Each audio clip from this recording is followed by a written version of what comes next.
ایک حدیث ہے بخاری شریف کے اندر،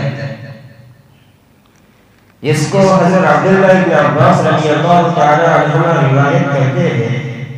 کہ رسول اللہ صلی اللہ علیہ وسلم نے ارشاد فرمایا کہ اللہ تعالیٰ کو ان دنوں کی عبادت، یعنی ذی الحجہ کے پہلے 10 دنوں کی عبادت دوسرے دنوں کے علاوہ سب سے زیادہ پسند اور محبوب ہے، اللہ یہ کہ ایک شخص جو ہے وہ جہاد پر گیا اور وہاں شہید ہو گیا،